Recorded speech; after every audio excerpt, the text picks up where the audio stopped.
Then I'm gonna go sleep at 9 I o'clock. installed 10 new cameras. Infrared, motion detecting, solar powered. So I got also 2 replaced hours. the gate, not with another traditional one, but with a full steel sliding So if you gate do want to join operated by a in, coded keypad. you I welded it can. myself. And this time, I engraved something across the front I in think I bold got a black couple letters. levels from that Private too. road. Trespassers Yeah, I'm will be level, I prosecuted. think While the lawsuit 29. churned Yeah, in the 29 now. background, I focused on rallying my fellow landowners. We held a meeting at Joe's barn. 10 ranchers. Hey, listen, all I was set playing up with zombies at the HOA time. approval. I was Finally grinding painted my barn red, said camos for I the told nail my wife to gun. stop hanging clothes on the line because it lowered neighborhood values. I need to get Another dude ended. camo. I stood I see before that the there's supposed to be attachments for the nail gun too. We're defending our right to live free. I think they're still working on The it. group voted to increase our legal fund contributions. Joe set up a public page, and within days, word had spread online. Our story caught fire. Blogs, Reddit threads, even local TV stations. I got like covering 5 anywhere but road. here That's when gobblegums. Cindy snapped. She showed up one afternoon in her I think that'd be my SUV, 20th, I parked think, just of outside the those. toll sign. She didn't step out. She just sat there. Oh, Warzone, nice. Enter zone. I'm trying to get my levels to 35 and stuff so I can unlock my tactical sprint. Eventually, she I'm throwing knives. This isn't over, Mr. Granger. I hope So, not. zombies, I did the Easter egg. Because I'm just getting started. Warning, if we ever try to do that Easter egg, you're gonna need a lot max Started armor. recording and said loudly, "This man is threatening With the nail gun. This man is blocking access to public property." "Man," I said calmly, pointing to the sign, "you're standing on a private road. The county says it. I'm beginning my match. The law says it." She turned off the camera, face flushed red with fury. "Enjoy your little victory," she hissed. "Because That the camping HOA spot works well too. to double your toll taxes." I smirked. "Good luck. Tell you that. That toll goes to me." I was spraying down the door straightly with nail gun But bullets. as promised, the escalation didn't stop there. The next, less extreme event happened 3 days later.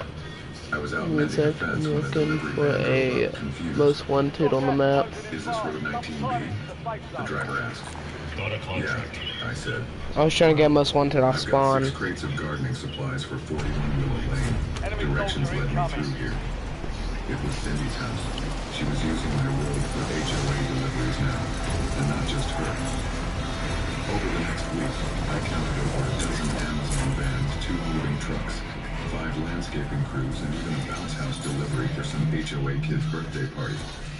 Each one had no idea they were driving on private land, so I printed flyers. Big ones. Notice, you are entering a private... Okay, we hit level 30 already. I haven't even killed anyone. I handed copies to every delivery company in town. I also sent formal letters to the HOA, one for every confirmed vehicle that crossed without paying. Each letter came with a fine, $75 per unauthorized crossing per vehicle. Cindy responded And now I with a got cease and check out desist. location. Malcolm laughed when he read it. "She's shooting blanks." And just when I thought things couldn't get any wilder, I received a phone call that nearly made me drop my coffee. Said the voice on the other end. Back here, boy. "This is Linda Morgan from American Frontiers. We're an emotional You company tried of series. sneaking up on We me. heard about your You're going to have to get situation. hanged now. An episode on your ranch, the HOA Oh, battle, sniper. and what it says about property rights in America." I like I blinked. free gun. "You want to film I don't here? mind over that. We'd pay you a fee," she said. "All we need is your permission and an interview." Suddenly, my quiet little war wasn't so quiet anymore. Why is everyone trying to lay down on the 3 days later, ground? 2 That's my camera question. vans, a drone operator, and a full film crew rolled onto my land. That's what that dude tried. Me, Joe, and even Officer Pete. They showed the ruined gate footage. Super, do you know the why they trench tried digging doing that? incident, and the toll signs. They even tried to get Cindy's side, but she declined to appear. The episode aired 2 weeks later, and then the phone Is call it so they can started. take less First damage? came the ranchers, then reporters, then lawyers from all over the country offering help.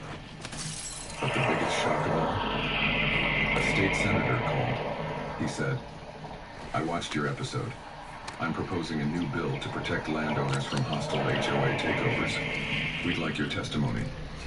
And just like that, a fight that began with a stolen gate had become a movement, but I hadn't even faced the final blow yet. Because late one night, as the stars glittered above and my dog lay asleep at my feet, my phone went out.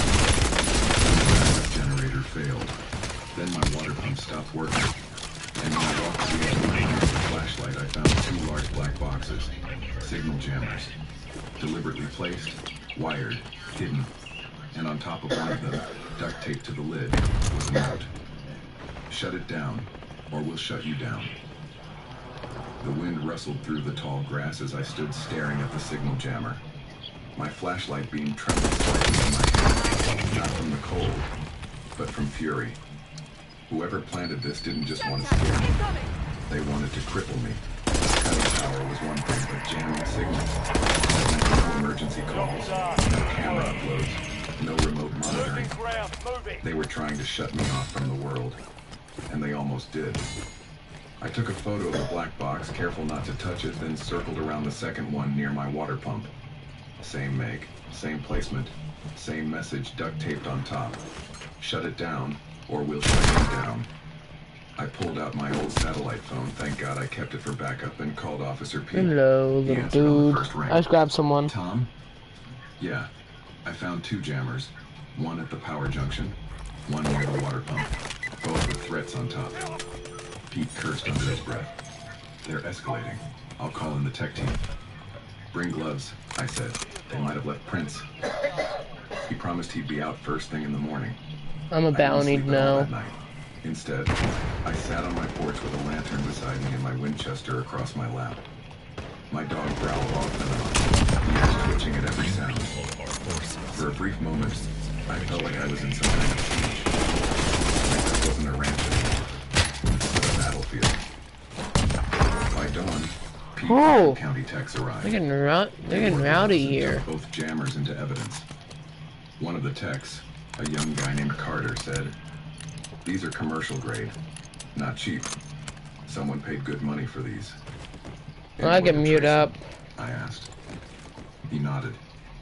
Serial numbers might help, but if they bought them under the table, could take time.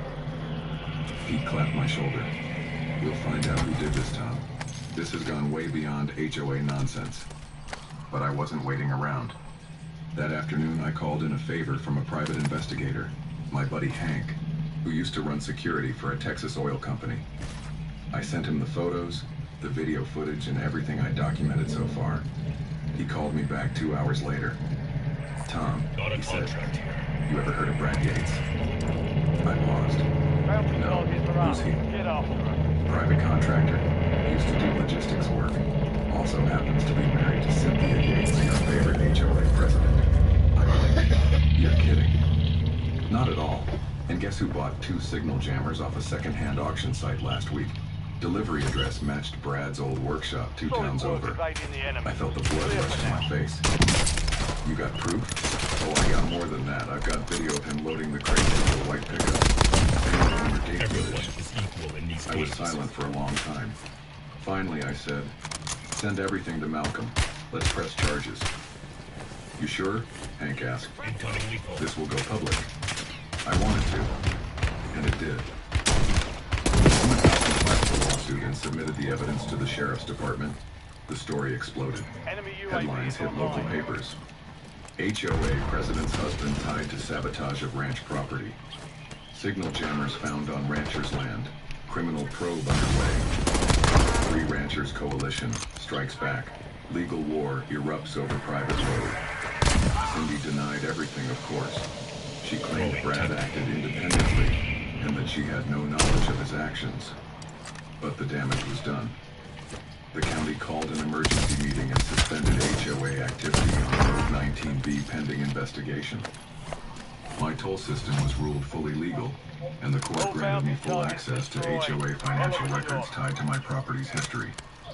That's when the less extreme part of the chapter came, something that didn't make the news but hit me right in the chest. I got a letter in the mail. It wasn't typed. It was written in shaky cursive on lined paper. It read, "Mr. Granger, I'm sorry for how the HOA has treated you. I'm just a retired teacher who moved to Willow Estates to live quietly. I didn't know what was really happening until your story came out. If they take your land, it could happen to any of us. Please don't give up. Marjorie T. I stared at the letter for a long time. I had to remind myself, not everyone in that neighborhood was the enemy.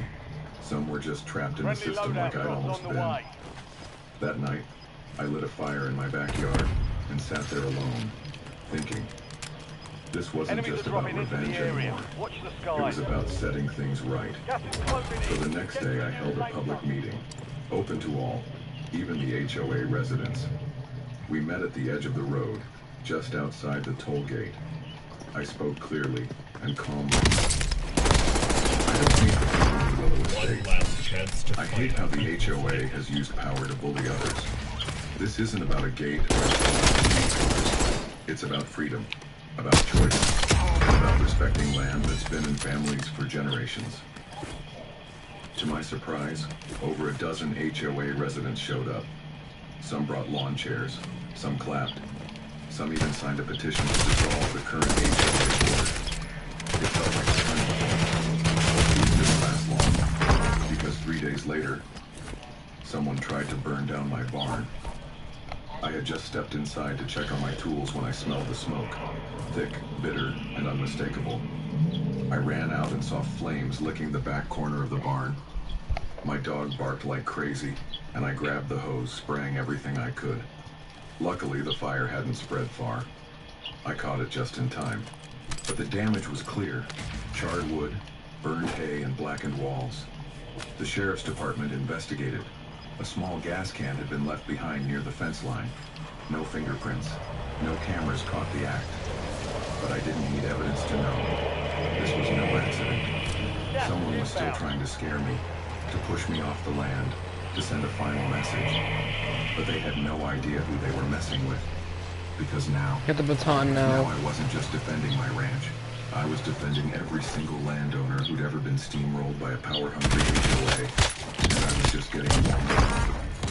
The morning after the fire, I stood in the charred remains of my barn, eyes steaming from smoke and more than a little rage. The acrid smell clung to my clothes, to the air, to my memory. I had spent weeks building those stalls, restoring that roof, laying every board by hand with the hope of one day turning the barn into a space for rescued animals. That dream was now reduced to ashes and scorched timber. But I wasn't broken. I was focused. I called a contractor right away to assess the damage, then contacted Hank, my private investigator again.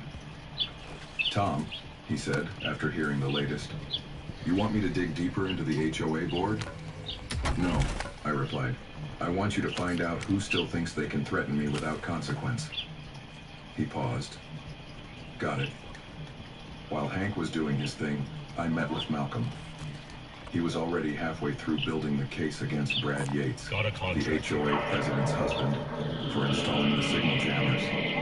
The sheriff's office had opened a criminal investigation, and we had the receipts to prove it. But now, we were dealing with arson. "We're going nuclear," Malcolm said flatly. "After the fire, it's not just property damage, it's criminal. We're talking jail time." I nodded. "I don't want just compensation. I want the board disbanded. I want that HOA stripped down to nothing." He leaned forward. "Then we need to file a civil lawsuit not just against Brad, but the HOA as an organization, for harassment, trespassing, vandalism, and now negligence leading to attempted arson." I gritted my teeth. "Do it." And then I made another move. I contacted the local fire marshal and offered a reward, $10,000 to anyone with information about the fire. They don't even want this fight to last long. Within 3 days, a call came in. A teenage boy, son of one of the HOA residents, confessed that he saw a man sneak onto my property that night. Said he'd been walking his dog late, saw a guy in a black hoodie pouring something near the barn, then running back into a white SUV. He even snapped a blurry picture. Malcolm enhanced the image. It wasn't enough for facial recognition, but the license plate, partially visible, was traced back to a rental under the name of Brad Yates' cousin. It was all starting to connect. We subpoenaed rental records, GPS data, and pulled in more camera footage from neighboring driveways. Hank tracked down the rental return log and found out the car had been returned the next morning, still smelling of gas. That was enough for the sheriff. A warrant was issued, Brad was arrested. And Cindy? She vanished from public view. No more HOA meetings. No more smug SUV visits. No more late-night construction crews digging trenches across my. The silence was eerie, but I didn't trust it. Meanwhile, the less extreme part of this chapter came quietly, like a welcome breeze after a storm. A week later, while rebuilding the barn, I heard tires crunching up my road. I turned to see an old red pickup approaching, the kind with rust on the fenders and tools rattling in the back.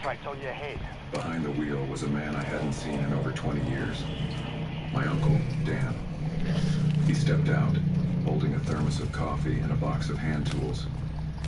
Heard someone was trying to burn the Granger name off the phone, he said with a grin. Figured I'd come lend a hand. We hugged like no time had passed. He used to work with my dad in this very barn, long before it fell into disrepair. Asking there reminded me what this life stood for. Intellect, resilience, and refusing to be pushed off your roots. Over the next few days, more people came. Joe brought over fresh lumber. The Thompsons from down the road donated new hay bales. Even Marjorie, the retired teacher from Willow Estates who had sent me the letter, showed up with sandwiches and lemonade. I don't know what that board is doing anymore, she said quietly. But this neighborhood was never meant to be like this. Gas is moving. I hope you know. Not all of us agree with them. I smiled and shook her hand. I know. And then came the biggest high yet. 2 weeks after Brad's arrest, the court convened for an emergency hearing. Malcolm and I sat at the long wooden bench, legal documents stacked high, while Cindy's seat remained suspiciously empty. Her attorney tried to argue she had no knowledge of Brad's actions, that she'd never approved any of his activities. But the evidence was overwhelming. GPS logs, rental agreements, emails showing she coordinated road blockages, financial records proving HOA funds were used for the. Then the judge, a sharp old woman with eyes like steel, delivered her ruling. The court finds the Willow Estates Homeowners Association in violation of multiple statutes regarding trespassing, malicious interference with private property, and misuse of HOA funds. Effective immediately, the HOA's operational authority over Road 19B is revoked. Furthermore, a civil fine of $250,000 is levied against the association, to be paid to Mr. Granger for damages, repairs, and legal fees. Additionally, the board is ordered to dissolve and reorganize under state supervision. I sat back stunned. We'd won. We didn't just fight the HOA, we dismantled it. That night, as I stood by the rebuilt barn, my uncle handed me a cold beer and clapped me on the back. "You think they'll try again?" he asked. I sipped the drink, watching the stars blink to life above. If they do, they'll find out just how tough this road really is. But just when the dust was starting to settle, a black car pulled up to the end of the road. It wasn't a resident. It wasn't the sheriff. It was a man in a suit. He stepped out holding a briefcase, looked around and said, "Mr. Granger, I represent a land development company. We're very interested in purchasing the ranch." "Not for sale." He smiled. "We're prepared to offer triple the market value." "Still not for sale." He opened the briefcase. Inside were documents, maps, and renderings of a massive new subdivision. Right over my hand, and stamped across the top in bold letters, "Proposed HOA expansion, Granger Creek Estates." The words, "Granger Creek Estates," stared back at me from the plans inside the man's briefcase like a curse dressed in gold. The map showed my entire ranch carved up into neat little boxes. Future driveways, cul-de-sacs, and even a community center stamped right there. It was like looking at a blueprint for erasing everything my family had ever built. The man in the suit smiled like he was offering me a golden ticket. "Mr. Granger, I assure you..." I got bull on that shot. Very real. Our firm is working. How did he hit with that? planners. Once this land is rezoned, it will triple. I'm over here going on a kill You could streak walk away right a now. very wealthy man. I already am. Well, it looks like I'm about to go against the people I just killed. He raised a brow. I'm probably very With mad because what I respect, did to him. This is a limited time offer. We've already parcels. Yours is the last holdout. I stepped closer, closing the briefcase with a click. You're standing on a toll road, friend. That briefcase just cost you $75. He gave a small, nervous laugh. I didn't smile. He cleared his throat. Well, Back out of the gulag. my card is inside. As he got back into his car and drove away, I stood in the dust, heart pounding. This wasn't over. The HOA might have fallen, but something bigger had crept in behind it. Something hungrier, backed by real money. I opened the briefcase again once I got to the house. The documents were from a company called Golden Dunes Development Corp. A quick search showed they were notorious for shady land grabs, lawsuits, and bulldozing entire communities to make room for luxury condos. They weren't just after land, they were after control. I called Malcolm immediately. He sounded tired but alert. Granger Creek Estates? I know those guys. They buy up land, push for rezoning, promise schools and parks, and then slap an HOA over everything. They hire lobbyists, split cash to local councils. Dirty work done clean. What can we do, I asked. You still own the road. That's your leverage. And your coalition, Free Ranchers. Those votes matter. If we act fast, we can petition to block rezoning at the county level. But Tom, they'll fight back. Let them, I said. I've still got my land, and I'm not letting a bulldozer touch an inch of it. The next day, I gathered the ranchers. We met under the newly rebuilt barn roof, the smell of fresh pine still strong in the air. I showed them the plans, the maps, the fancy images of tennis courts and fake lakes. Make no mistake, I said. This isn't just about my land anymore. It's about all of us. If they rezone me, you're next. Joe stood up. Then we vote. Tonight. Every hand in that barn went up. Unanimous. We filed the petition the very next morning, signed by all 10 landowners in the area, along with a legal claim to historical preservation status, based on my ranch's century-old heritage. Joe's great-grandfather had fought in the war and helped build the first post office out here. My farm's foundation was older than some state highways. Malcolm helped us submit everything, but Golden Dunes struck back fast. Within 48 hours, they hosted a community information session at a fancy hotel downtown. Free coffee, free pastries, and a full slideshow presentation. The flyer promised luxury living, modern comforts, and better Load up schools. most of the blankets. They painted me as the villain, So far. the angry rancher blocking progress. One of their reps, Go ahead. some young guy in a blue blazer, stood up and said, "We've tried working with Mr. Granger. We offered him a fortune, but he's choosing personal pride over the future of this community." I happened to be in the back row. I raised my hand. The entire room turned. When they gave me the mic, I said, "You want to talk about the future? My great-grandfather bled into this land. My father worked this land. I buried my mother here. You don't get to pave over my story and call it progress." Silence. Then, unexpectedly, applause. From the back rows. From older folks who remembered what this town used to be. Golden Dunes had been used, but they didn't stop. They filed a counter petition. They launched ads. One commercial even showed it. Bruh, that's gay. Got doubled on.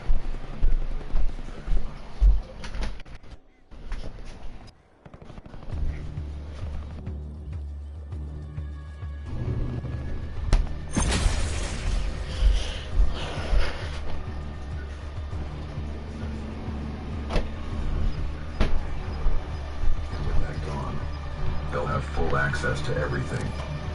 I stared out at the sunrise, the light washing across the fence line. My dog sat beside me, ears up. I'd had enough. That day I called every contact I had. Press, influencers, bloggers, anyone who had ever written about land rights or HOA abuse. I sent out drone footage of the ranch, old photos of my father welding the gate, videos of Cindy blocking my driveway. I launched a site called Don't Pave My Past and posted every shred of our story. The site went viral. Within days, donations poured in. People from across the country shared their own HOA horror stories. Some even drove out to show support. A retired Marine came from Arizona and stood at my gate with a flag. "You're not losing this without a fight," he said. Then came the day of the hearing. It was standing room only. Golden Dunes sent 5 lawyers. We sent truth. Malcolm laid out the historical importance, the sabotage, the jammers, the gate theft, the fire, the attempted hostile rezoning. He showed them proof of the shady corporate patterns and corruption that followed Golden Dunes wherever they went. And then he handed the judge a simple document, a full deed proving I still owned the entire road, the land surrounding it, and that no easement had ever been legally granted to any Good external afternoon, body, playing some public or Warzone. private. The judge looked it over for a long time. Then she said the words, "I'll Playing never some forget." Warzone. The court rules in favor of Mr. Thomas Granger. Road 19B shall remain under his ownership. The land shall not be rezoned. The proposed Granger Creek Estates project is hereby rejected. The courtroom erupted. People stood. Cameras flashed. And for the first time in months, I let myself breathe. But just as we were walking out of the courtroom, Malcolm tapped my arm. "You should see this," he said, handing me his phone. On the screen was a video, secretly recorded. Brad Yates, in a dark room, talking to someone off camera. And his words, they sent chills down my spine. We couldn't scare him off with fences or fire. But if we push hard enough, everyone has a breaking point. The cold weight of those words, everyone has a breaking point, hung over me like a storm cloud as I sat on the porch that night. There we The go. fire pit crackling low beside my boots. Go get a My drink. dog, Harley, Give me one lay sec. curled at my feet, ears twitching every time a distant branch snapped in the woods. I'd lived through months of harassment, sabotage, courtroom showdowns, and smear campaigns. But this was something darker. Brad wasn't just a disgruntled neighbor. He was part of a bigger plan. A calculated, coordinated push to drive me off my land by fear, if necessary. And now, we had him on video, admitting it. The recording had come from an anonymous whistleblower, a former temp who had briefly worked for Golden Dunes Development Corp. He found the footage on a security backup drive that was never wiped. And once he saw the headlines about my court win, he decided to do the right thing. Sent the clip straight to Malcolm. The voice off camera wasn't Cindy this time. It was someone else. A man. Calm. Professional. All he said was, "Then push harder." That voice had power. Money. Malcolm immediately sent the video to the sheriff and the district attorney's office. The investigation that followed opened floodgates. Turns out Brad and his cousin were acting alone.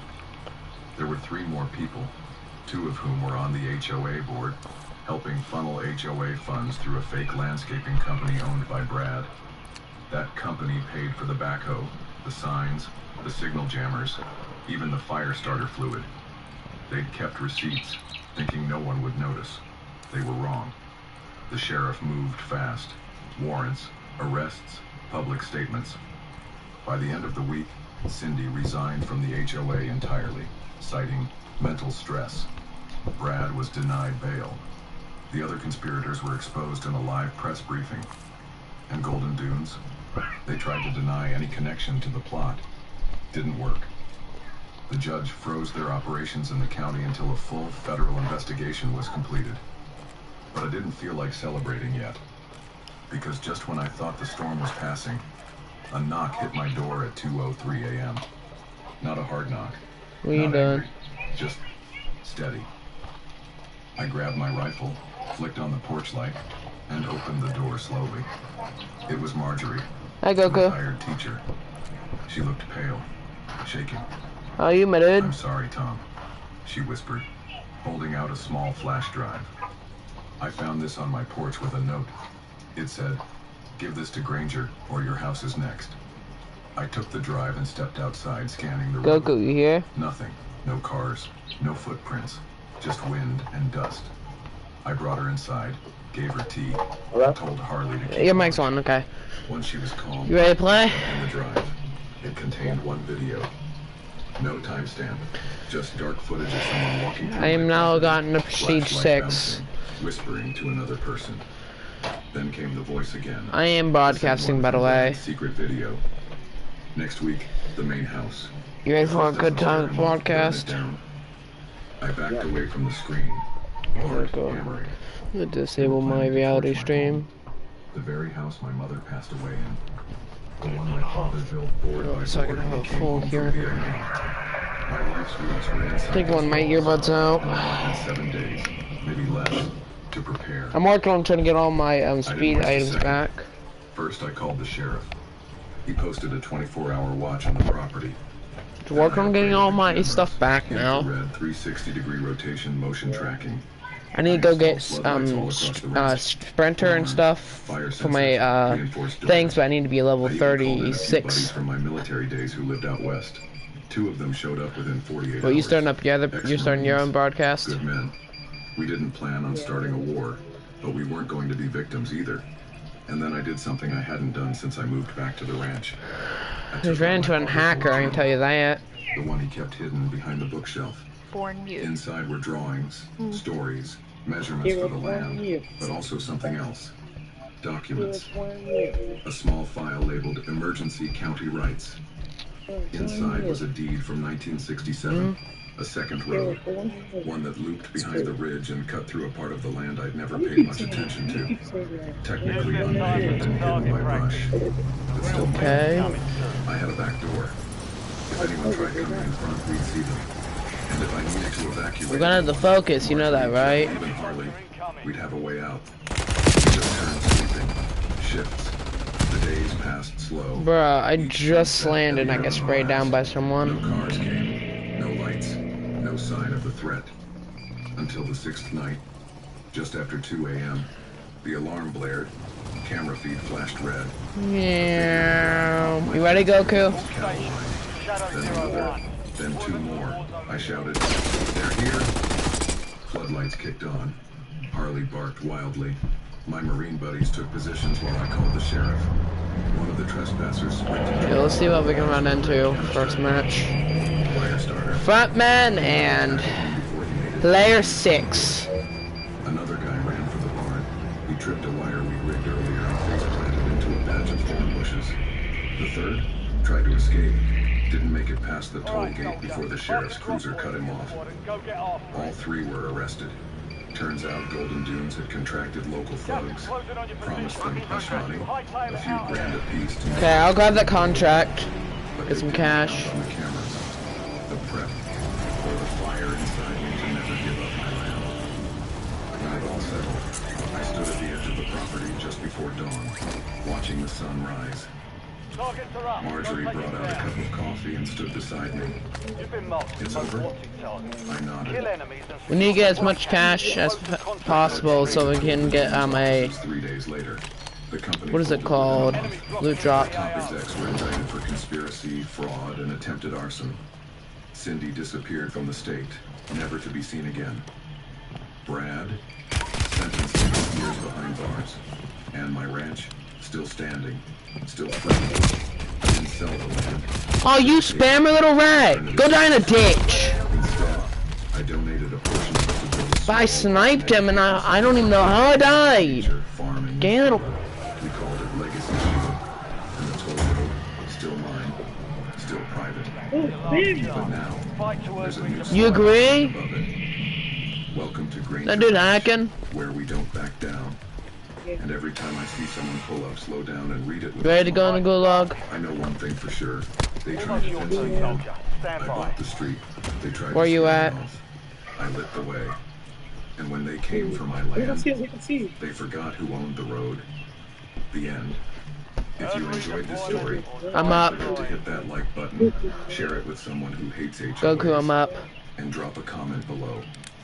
And for more wild stories like this one, subscribe and turn on notifications, because you never know what's coming down the road next.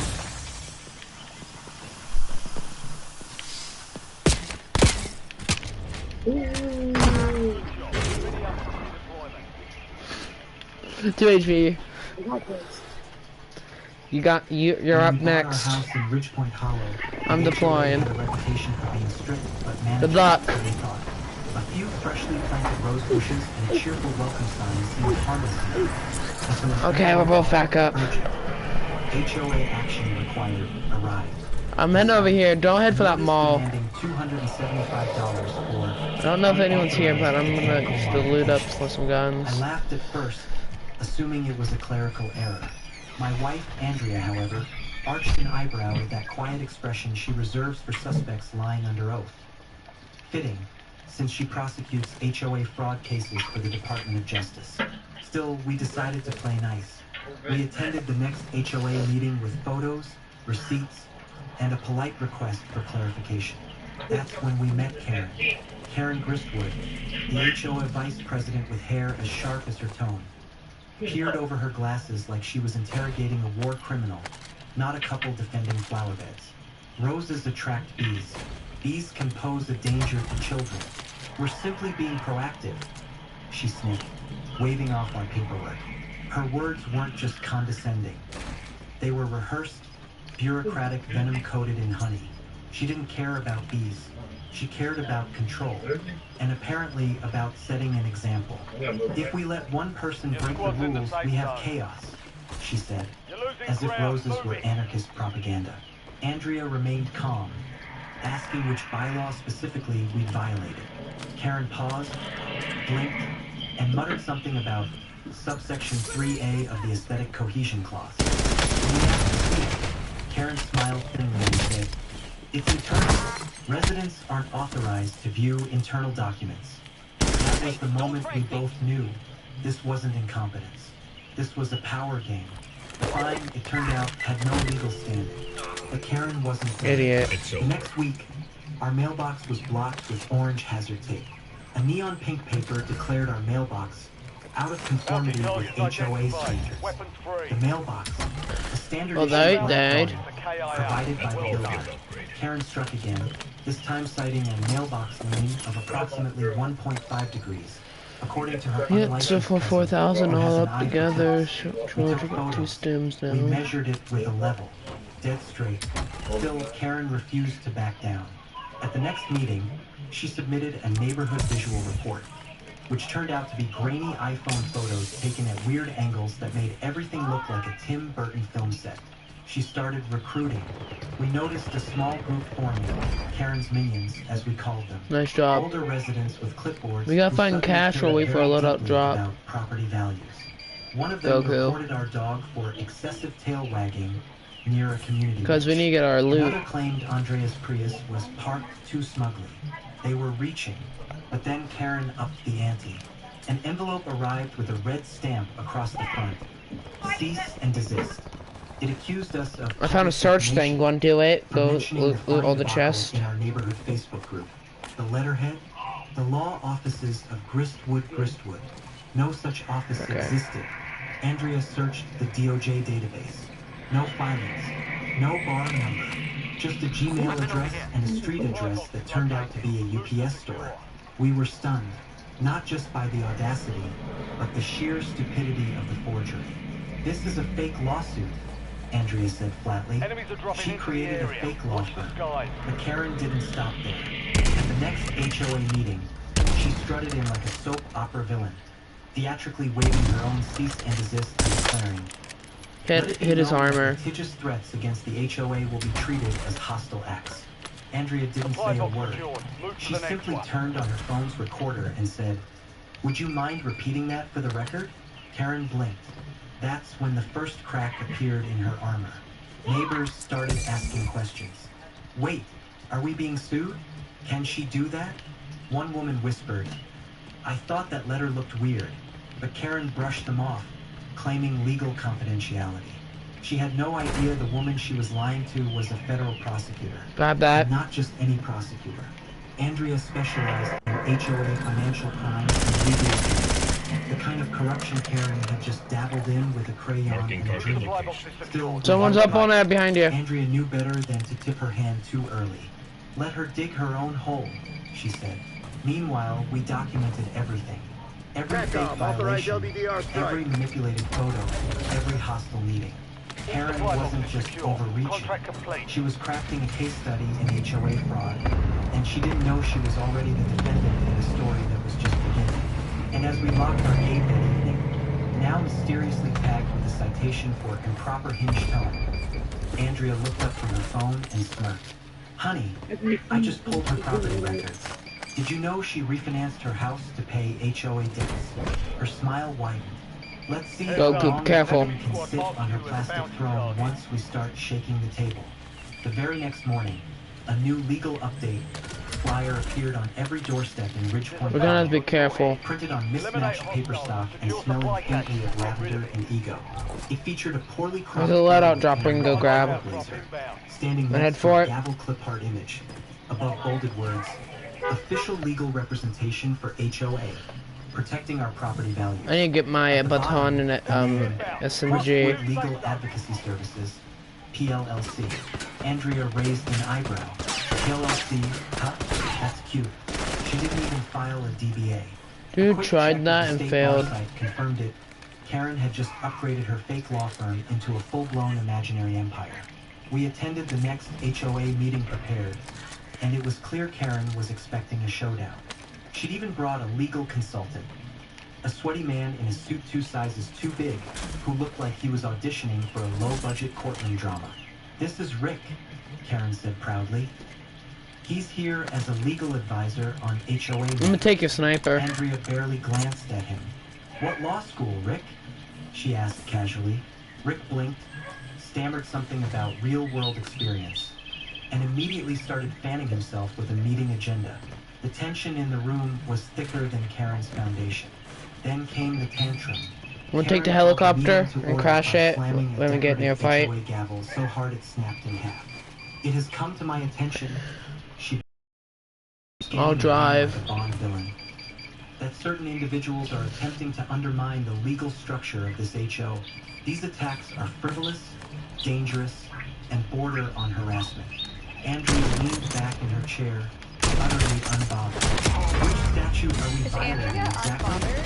She asked. Oh, these people! Wait! Don't shoot them! Don't shoot them! Don't shoot us! We can hear you! We can hear you! We can hear you! As if channeling a courtroom I can scene also she hear saw you. on Hi. late night TV. Hello, I am the demon. I'm a streamer, but I would like to have a talk with you. The crowd had shifted. You wanna have Do you want us to truce? sing happy birthday to you? The crowd No. had I just want to know. You got my teammate? What kind of coffee you want? What law allows you So to I got cash. I'll pay you 6,000 if you need the loadout drop, but don't kill me. Rick coughed so hard I'll drop it, but don't kill me. Oh, wait, no. I don't gotta revive. I don't gotta revive. I don't gotta revive. as vice I don't gotta revive. Why did y'all kill me? This is all within HOA protocol. Please. You okay? Yeah, they're gay. I'm gay for that. All I had was an SMG and no armor. They literally ganged me up in the corner and I couldn't escape. Wish I had a smoke or a grenade. Oh, hold it off. Did they spam you down? Is that what they did to you? She shrieked. This is a private entity. Andrea smiled. Still subject to the Goku. Collection Practices Act. Still illegal to issue threats under false legal authority. Still illegal to fabricate a legal identity. Karen spun to Rick. Say something legal, she hissed. Rick stood up and blurted, hearsay, before sitting down and sweating more aggressively. What followed could only be described as a slow collapse. Karen tried to salvage the meeting by pivoting to unrelated topics. Mailbox heights, grass blade lengths, alleged unneighborly auras. But no one was listening. People were whispering, side-eyeing her legal consultant, texting each other furiously. Andrea had dropped a truth bomb that lit up the room like 4th of July on a gas leak. And Karen knew it. Her voice cracked. If you all don't respect the chain of command, you're jeopardizing the whole community. Someone in the back muttered, yeah, it's the Karenarchy or nothing. The final straw came from an unexpected source, Mr. Davison, a quiet retiree known mostly for his garden gnomes. He cleared his throat. Karen, I've been on this board. Hey Goku, they spam you down I've watched you with their fight SMGs. I went along with it, but I had nothing to do because impersonating literally my lying sniper about was not even that good. You've embarrassed us. Karen spun on him. You're just a Not sniping me. You're not sniping me today. Opened a manila folder. Then why did your fake law firm threaten my wife last week for having a hummingbird feeder? I got a pistol with your name on it. It had the same Gmail address. Karen looked around, realized the room was no longer hers, and did what any self-righteous HO tyrant cornered by truth would do. She stormed out. This meeting is adjourned, she yelled, grabbing her. But those people are annoying. Rick tried to follow, but tripped That killed us. chair, spilling his papers like They literally didn't leave, like the whole squad was right there, had me in a I corner. told you to print the statue. Where's the statue? Didn't you see that? Back inside, Andrea stood, addressed the room. How could I gotten out of that? I'm not here in any official capacity, but if you received one of these fake legal threats, please bring it. I didn't have any. All I had was stems and I ran out. Legal harassment is a federal Cause I had to heal a lot. murmur of relief. Let's head to downtown. For the first time in months, the neighbors There's a bounty thing we can grab real quick. Go get a kill. The tide was turning. Later that evening, That sound good? someone slid an anonymous note under our door. It read, "Thank you. Please don't stop." Goku. Attached was a copy of yet another You wonder why I cut my parachute before I hit the ground? Too confidently. We laughed. And Andrea opened her laptop, cracked her knuckles. I try to keep my speed, keep a high speed so I can land hit the ground first. Karen didn't know it yet. Quick She scope. just Oh, provoked the time for very some quick worst scopes. imaginable. A federal prosecutor with a personal grudge and a legal mandate. The war had officially begun. You good? It started with whispers, casual conversations by mailboxes, neighborly nods that turned into cautious questions. Within days, Karen's once loyal network of clipboard Mrs. Underhill, the neighborhood gossip in Tennessee. Why would you land on me knowing you was going to die? Telling someone at the dog Don't park. be an idiot next I always thought time. her binders were a little too This will be your first lesson. FBI organized. Then came the wave of regret. Residents who had once enforced Karen's ridiculous edicts, like the infamous no inflatable decor exceeding You did him 2.5 dirty like that. began quietly backing away, each with their own story. You of did being him bullied, that dirty. lied, or manipulated. Andrea's DOJ inquiry hadn't even landed yet, but the threat of it was radioactive. People were scared, but not of us. They were scared of what Karen might have done. That fear turned to action when Ms. Palomares, a 70-year-old retired IRS accountant with a grudge and nothing but time, requested a financial audit of the HOA's discretionary fund. Careful, there's more If Karen's people. gonna find me for my lawnmower's irreverent posture, then I want to know where the money's going, she told the board. The motion passed 7-2. Oh, too slow. Karen and Rick were the only two dissenters. Yes, Rick was promoted to temporary legal affairs. Too slow with that aim. Despite knowing less law Never than mind. the expired parking meter. Then Oh. came the receipts. I took a beat. I took a beating. I took a beating. A quiet woman named Shelley who had always looked vaguely frightened. Finally back. At a closed meeting, she flipped the table toward He's low. He's low. He's low. He's I low. could lose my job, she whispered. But this, it's wrong. Inside Kill were him. invoices, dozens of them. Reimbursements for legal consulting fees. Community ambulance upgrades. I'm dead right now, so I'm gonna do the gulag. Company called K Grist Enterprises. You guys are trash. Resolution Materials, which turned out to be custom embroidered tote bags that said, "Don't question authority." Get here. Exhausting. Come here, boy. Andrea was furious but strategic. She Boo! Now you're stuck in here. Instead, she drafted a quiet memo for the board outlining I'm fighting next. violations, including misuse of HOA funds, fraudulent legal impersonation, Okay, it's a little and a grenade. delightful little clause about falsifying records while Okay, operating Eastern, under a so this public is fiduciary. the automatic right now. Karen's greatest crime was bossiness. It was being dumb enough to write everything down. She paid herself with HOA money, Andrea said, proudly, holding up an invoice. And she charged us for monogrammed propaganda. That same night, Karen called an emergency HOA Goku, I'll see you out of gulag. to restore order. Only 6 people showed up, and 2 of them were just lost and looking for bingo night. Karen opened with a speech about HOA unity in times of hardship, but midway through, someone stood up and shouted, "Explain the tote bags, Karen." A hush fell over the room.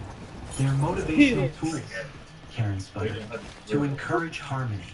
You paid yourself $4 grand to make them," someone snapped.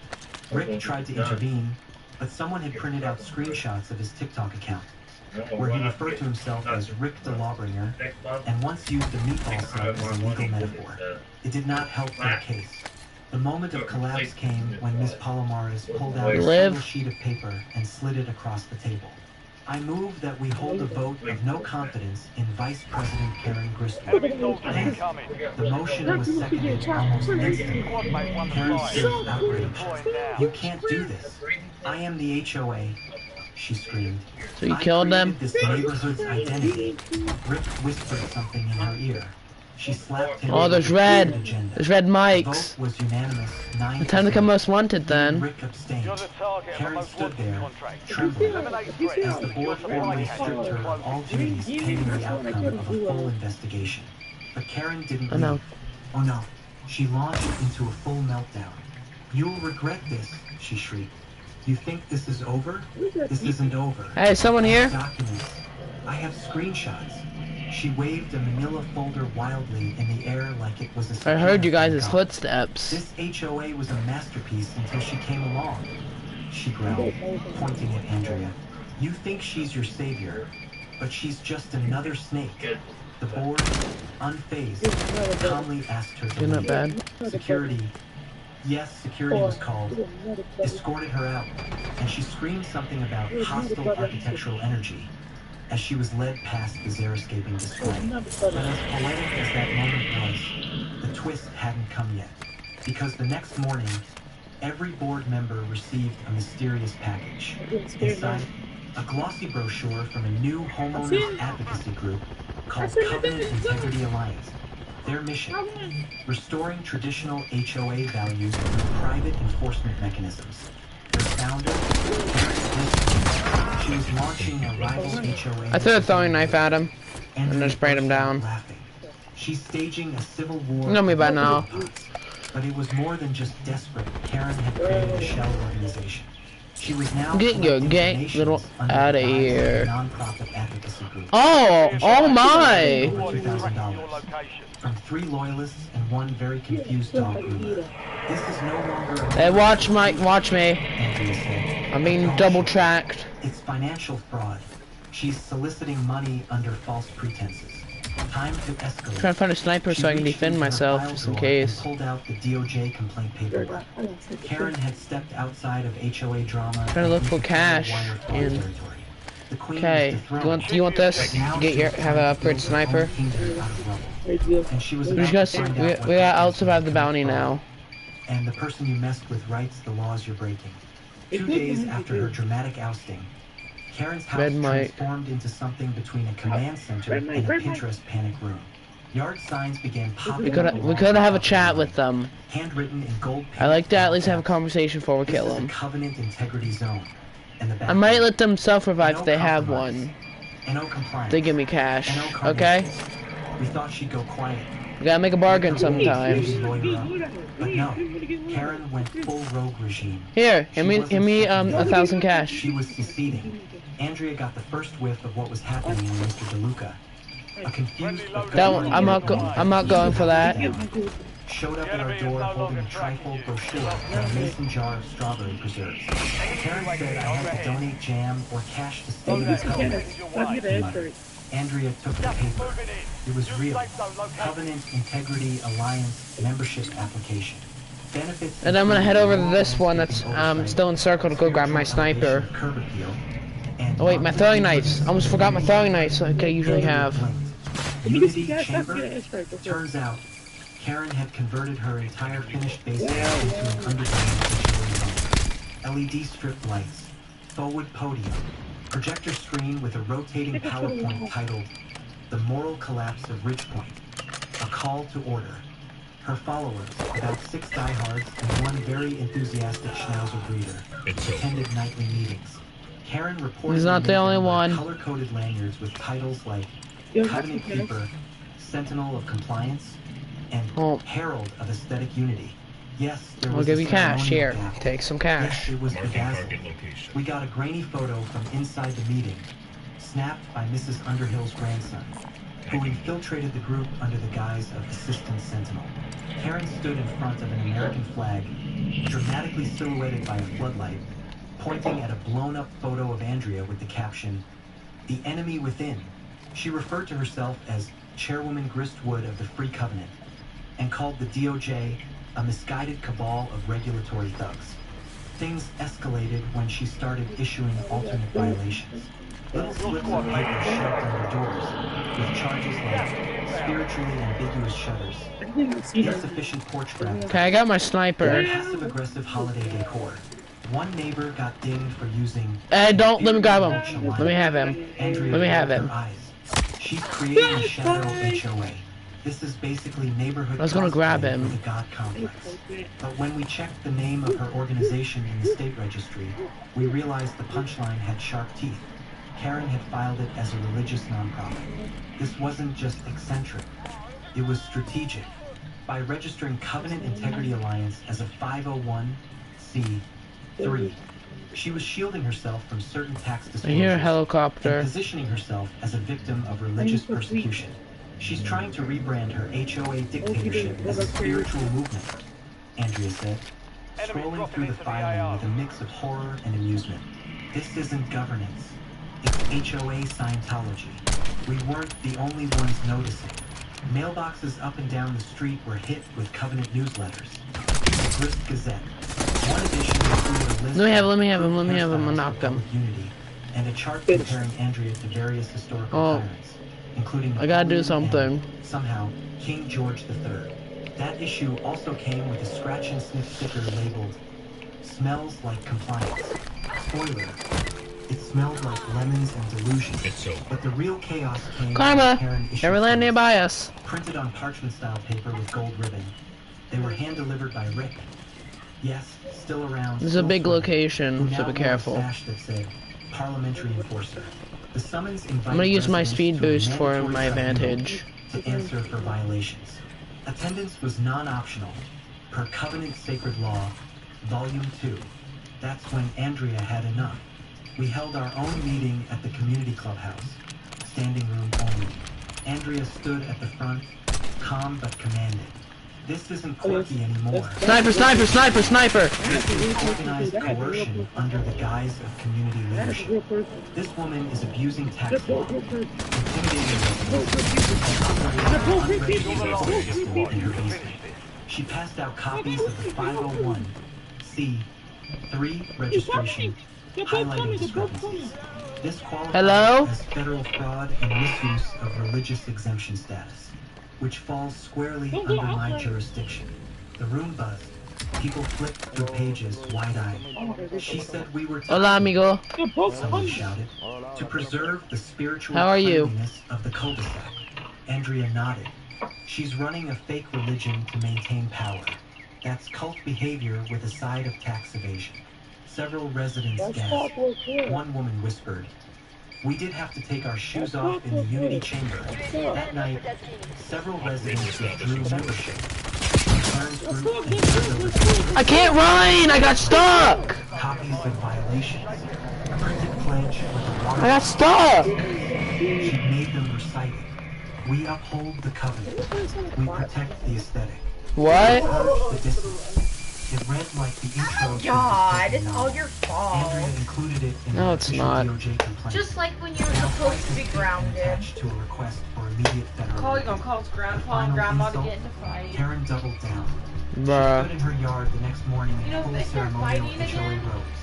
Green, Your ass a is burgundy mine. snuggie I'll and beat you tiara, with a barking fucking at paddle. joggers to respect the covenant. Go ahead. She claimed foreign agents were planting sedition in the neighborhood through flower arrangements with chaotic energy.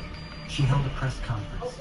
3 lawn chairs, a ring light, and Rick nervously clutching a plastic sword, and declared Ridgepoint And we are barely spiritually getting closed. any But levels she was or about to kills. get a real visitor from the real DOJ. And she didn't know Andrea had just submitted a 27-page dossier, cross-referenced with affidavits, screenshots, and audio recordings. Karen thought she was starting a movement. She was actually staging her own downfall, with perfect documentation and just enough glitter glue to make it federal. It was a Thursday morning when the silver government sedan rolled into Ridgepoint Hollow. No sirens, no fanfare, just quiet authority. The kind of presence that makes mailboxes stand straighter and garden gnomes reconsider their life choices.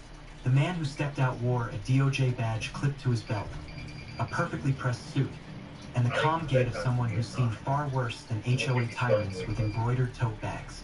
His name was Agent Mark Delaney, and he didn't come to talk about flower beds. Andrea met him at our front porch with a nod and a folder already prepped. "You'll want to start with the financials," she said, handing it over. Pages 17 through 24 detail the faux nonprofit violations. Section 5 covers the alternate legal system she's running from her basement. Agent Delaney flipped through the packet without flinching. "This is the woman who threatened a federal prosecutor with a cease and desist I don't think anything's going on. Andrea smirked. Well, you saw the picture I sent of the ones that I found. Karen was hosting her daily Covenant Purity Hour downstairs. Reportedly a mix of guided meditation, PowerPoint slides on aesthetic discipline, and something called shrub introspection. Her followers, down to just 4 now, were seated on folding chairs, wearing neck sashes and blazing phrases like order through lawn symmetry. They were mid-discussion about the threat of asymmetrical vulnerability when the doorbell rang. Karen opened it with her usual performative grace. Chin high, pearls out, pencil in hand, only to come face to face with the man the IRS called. Nope. "Good morning, ma'am," Agent Delaney said, flashing his badge. "I'm with the Department of Justice. I'm here regarding your organization's nonprofit status and reports of unauthorized legal activity within this community." Karen blinked, looked down at the badge, then up again. "Is this about the mulch?" It was not about the mulch. She tried to stall. "I'd be happy to provide information, but I must inform you that the Covenant is a faith-based organization and therefore protected under the Religious Freedom Restoration Act." Delaney didn't even pause, which does not exempt you from IRS filing requirements, misuse of charitable funds, impersonation of legal authority, or operating an unlicensed civil tribunal. He pulled out a form. "This is a federal subpoena for all documents related to A contract. finances, Go for it. correspondence, and I'm gonna grab it. Goku. Karen's facade started to crash. "This is harassment. Goku, you want the contract? I'm being persecuted for my beliefs." "Ma'am," Delaney said flatly, "we have screenshots of your HOA war room group chat where you refer to residents as dissonant weeds and detail a plan to send Rick to serve moral citations while shirtless to enhance compliance." Karen glanced behind him, where Rick was crouching Here, you behind go grab the it. hydrangeas, inexplicably holding a banjo. "That was clearly satirical," she muttered. Then Delaney dropped the real hammer. "You solicited donations under 501(c)(3) protections while using those funds to produce personalized office decor, novelty weaponry, and," he flipped a page, "a karaoke machine branded with your face that sings only ABBA and HOA bylaws." Karen's eyes twitched. "That is part of our morale enrichment. The meeting escalated. Bruh, I killed him! They joined with a second. I smacked him 3 times with my gun! Gay bozo! Emails instructing residents to report each other anonymously, plus the PayPal logs for donations. Delaney took it. Karen tried to regain control. I hope you die in a ditch. "This is a spiritual community," she wailed. "We're restoring order. You're restoring felony charges," Andrea replied dryly. The downstairs Covenant chamber. Yes, Delaney went down there, was worse than imagined. Faux wood podium, faux leather chairs, a banner reading, "The true HOA has no letters, only loyalty." The walls were lined with framed quotes from Karen herself. One read, "Curb appeal is Listen here, buddy. and character must be regulated." He found the sacred complaint scroll, a 30-foot roll of grievances written in glitter pen. Violations included excessive patio furniture, untrustworthy vegetables, and an energy suck. defiance near mailbox Gabe clock number Bozo. 4. Delaney said nothing, just took photos. Quietly, systematically, Karen offered to give him a covenant tour. He declined. "You're not the tour guide," he said. "You're the subject of an investigation." Later that day, Karen posted a public video to the neighborhood Facebook group. Wearing her covenant robes and flanked by Rick, now holding an electric guitar for no reason, she addressed her followers. "This is a coordinated attack on righteousness," she declared. "We are being censored by forces that fear order." She announced that covenant meetings would now be cloaked in secrecy and occur at undisclosed garden sheds. She ended the video with a quote, "Let the shrubs of liberty grow, even when mulched by tyranny." 2 hours later, Facebook took down the video for inciting HOA-related misinformation. That night, someone left a flamingo in our yard with a note tied around its neck. "Thank you for How are you saving the almost neighborhood." dying every Andrea laughed time? for a full minute. "If that flamingo testifies in court, I want him in a little suit," she said. Karen didn't realize the subpoena wasn't the end. It was the beginning of a paper trail that would expose her backyard empire, her fake nonprofit, and the HOA Frankenstein she tried to stitch together with fabric glue, rage, and PowerPoint transitions. She wanted to rule a neighborhood. Now she was about to be cross-examined in one. You know it's serious when a black SUV with tinted windows rolls up before sunrise and 3 agents step out like they're shooting a reboot of Law Order. HOA crimes unit. It was the FBI, yes, the actual FBI, and Karen's neighborhood constable had just triggered a multi-agency escalation. What tipped the scales? Simple. During Agent Delaney's walkthrough of her basement cult room, he'd noticed inconsistencies in Karen's financial filings. That alone was federal fraud. But her misuse of charitable exemption status, tied to misleading interstate solicitation of funds, that was wire fraud. And when a neighbor turned over a mysterious lockbox found buried behind Karen's shed, things turned nuclear. The agents didn't start with questions. They started with the shed. To the casual eye, Karen's shed was unremarkable. White lattice trim, a tiny plastic owl nailed to the roof for aesthetic deterrence. But once agents pried open the lock, Karen had reinforced it with 3 padlocks and a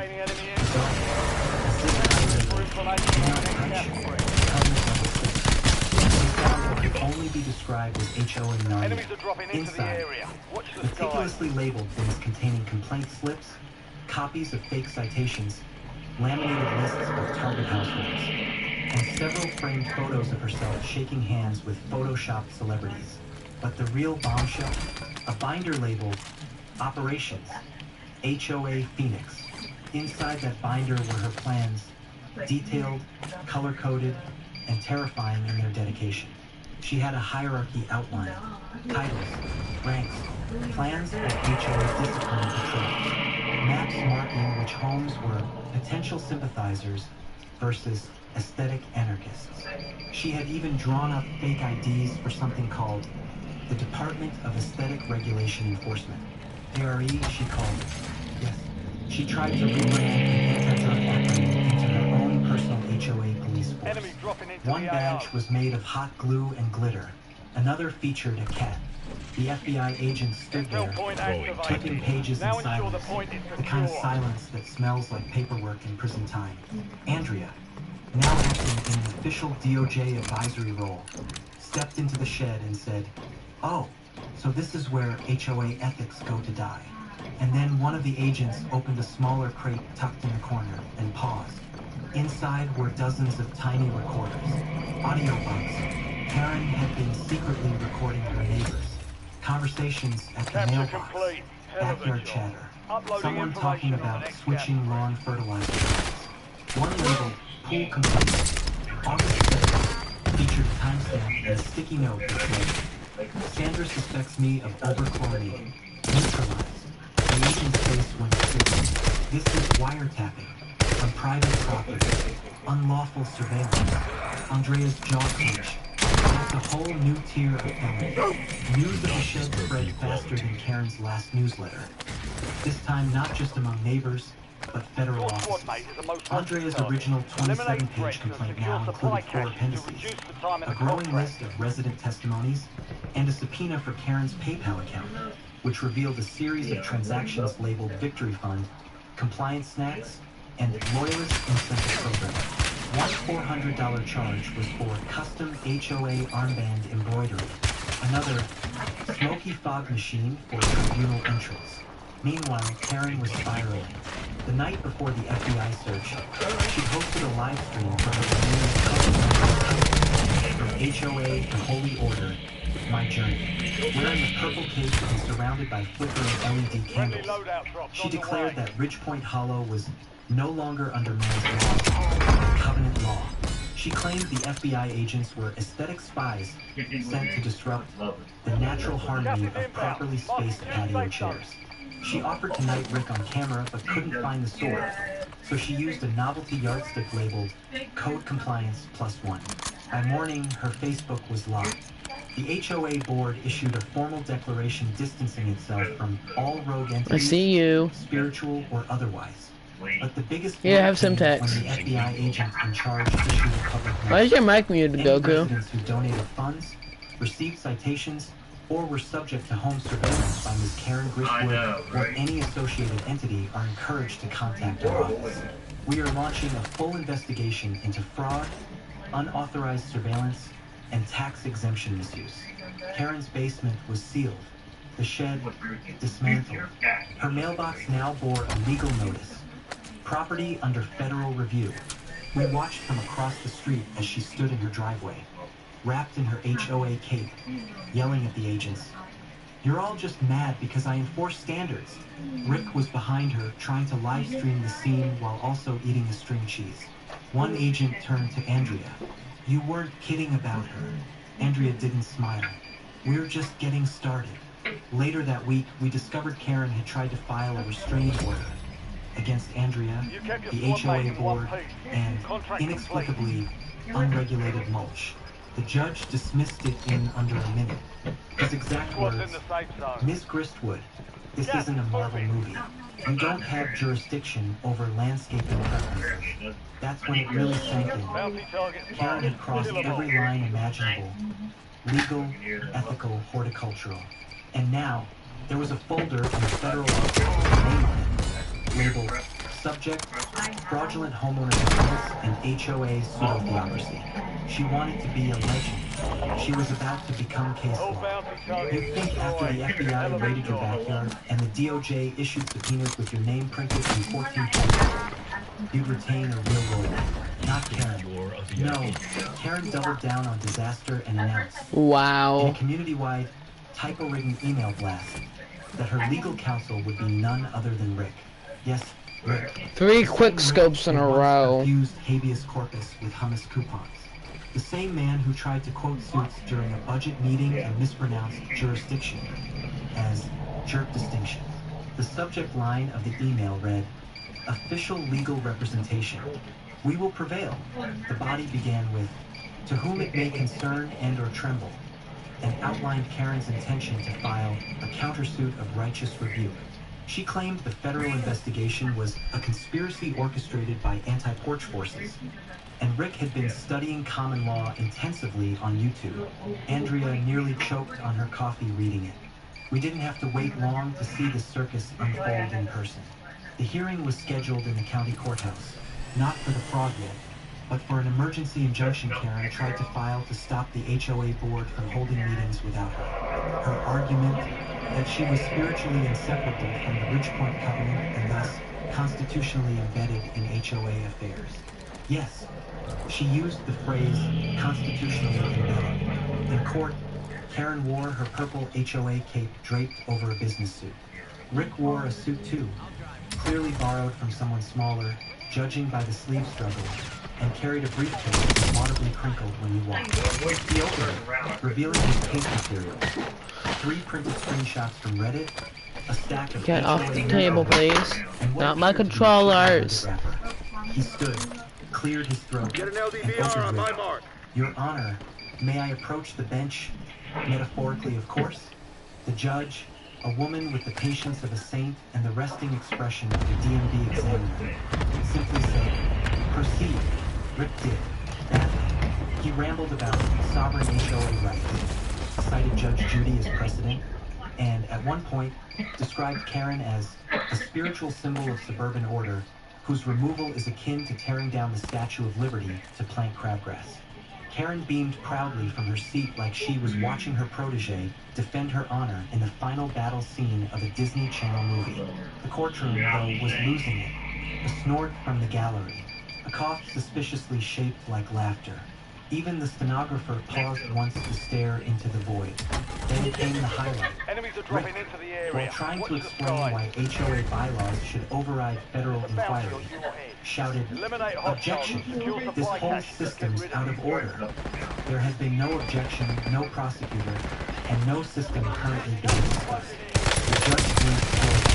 "Mr. Rick, that's not I killed- any of this work." Nah! Karen leaned forward. Nah!